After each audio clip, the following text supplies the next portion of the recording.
Pernahkah Anda membaca ayat ini dan merasa sedikit tertekan?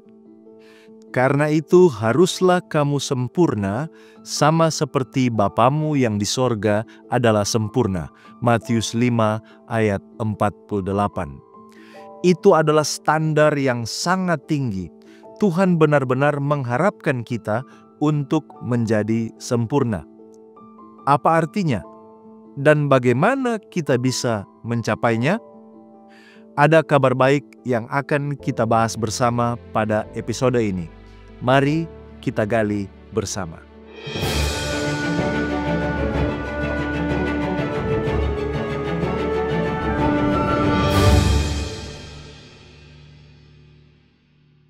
Pertanyaan yang pertama, apa itu kesempurnaan?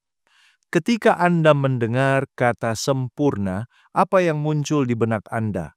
Mungkin sesuatu yang tanpa cacat, sesuatu yang indah dan ideal. Kita hidup di dunia yang terobsesi dengan kesempurnaan lahiriah, yaitu dari penampilan, dari media sosial, hingga pencapaian pribadi.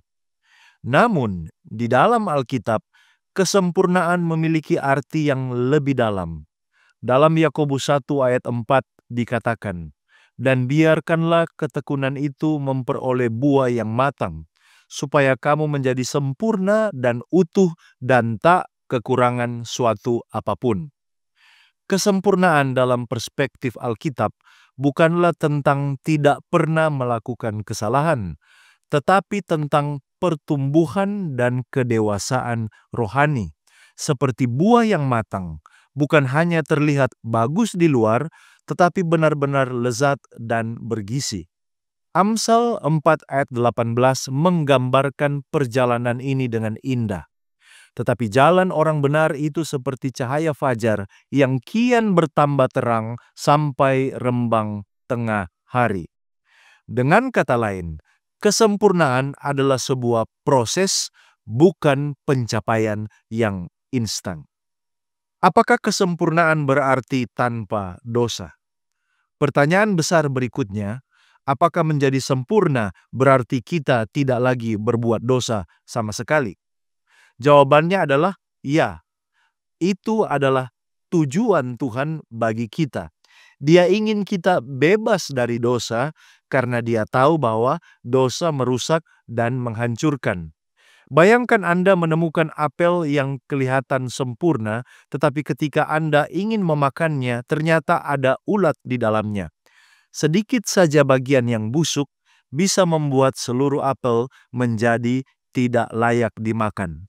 Dosa sekecil apapun, jika dibiarkan, bisa menghancurkan hidup kita. Namun, ada satu masalah besar. Saudara dan saya, kita tidak bisa mencapai kesempurnaan ini dengan usaha kita sendiri. 1 Raja-Raja 8 ayat 46, tidak ada manusia yang tidak berdosa.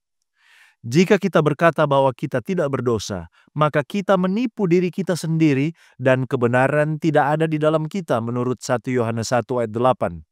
Dan jika Tuhan tahu bahwa kita tidak bisa sempurna dengan kekuatan kita sendiri, mengapa Dia tetap meminta kita untuk menjadi sempurna?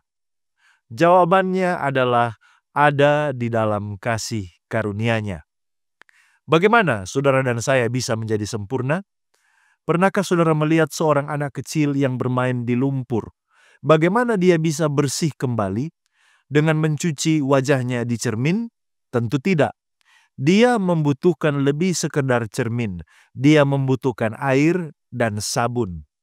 Dalam kehidupan rohani kita, hukum Tuhan adalah cermin yang menunjukkan dosa-dosa kita. Tetapi bukan cermin yang bisa membersihkan kita.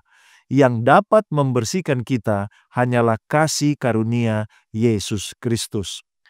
Ada beberapa bagian di dalam proses menuju kesempurnaan ini. Yang pertama yang kita sebut sebagai pembenaran. Artinya, penerimaan kesempurnaan Yesus ketika kita menerima Yesus sebagai juru selamat. Dia menggantikan dosa kita dengan kebenarannya. 2 Korintus 5 ayat 21 berkata, Dia yang tidak mengenal dosa telah dibuatnya menjadi dosa karena kita, supaya di dalam Dia kita dibenarkan oleh Allah. Ketika kita percaya kepada Yesus, Allah tidak lagi melihat dosa kita. Dia melihat kesempurnaan Kristus di dalam diri kita. Itulah mengapa kita bisa berdiri di hadapan Tuhan dengan keyakinan. Proses yang berikutnya adalah pengudusan, yaitu pertumbuhan menuju kesempurnaan. Nah, dalam perjalanan kita tidak berhenti sampai dibenarkan. Filipi pasal 2 ayat 12-13 berkata, "Tetaplah kerjakan keselamatanmu dengan takut dan gentar, karena Allah lah yang mengerjakan di dalam kamu baik kemauan maupun pekerjaan menurut kerelaannya." Artinya, kita bekerja sama dengan Tuhan ketika kita menghabiskan waktu di dalam doa, membaca firman-Nya, dan mempraktekkan iman kita. Maka Tuhan akan secara bertahap mengubah kita dari dalam keluar. Saudaraku, kesempurnaan adalah sebuah proses. Kesempurnaan bukanlah sesuatu yang instan. Itu adalah proses seperti pohon apel yang tidak bisa melihat pertumbuhannya sendiri. Kita pun tidak selalu menyadari bagaimana Tuhan sedang bekerja di dalam hidup kita. Yang terpenting adalah tetap berada di dalam perjalanan ini bersama dengan Tuhan, perjalanan menuju kesempurnaan. Jadi, apakah Tuhan mengharapkan kita untuk menjadi sempurna? Jawabannya adalah ya. Tetapi bukan dengan kekuatan kita sendiri. Dia mengundang kita untuk berjalan bersamanya dalam proses pertumbuhan. Dan Dia sendiri yang akan menyelesaikan di dalam kita. Mari kita terus bertumbuh dalam Tuhan. Jangan menyerah. Tuhan bekerja di dalam hidup kita, bahkan saat kita tidak menyadarinya. Sekian dari saya, mari kita menggali firman Tuhan untuk memperluas wawasan dan mengharapkan terjadi pertumbuhan kerohanian. Jika Anda merasa diberkati dan dicerahkan oleh pembahasan ini, silakan bagikan video ini kepada orang-orang terkasih. Kita akan berjumpa kembali pada episode berikutnya, tetap di Depth Inside Growth. Tuhan Yesus memberkati.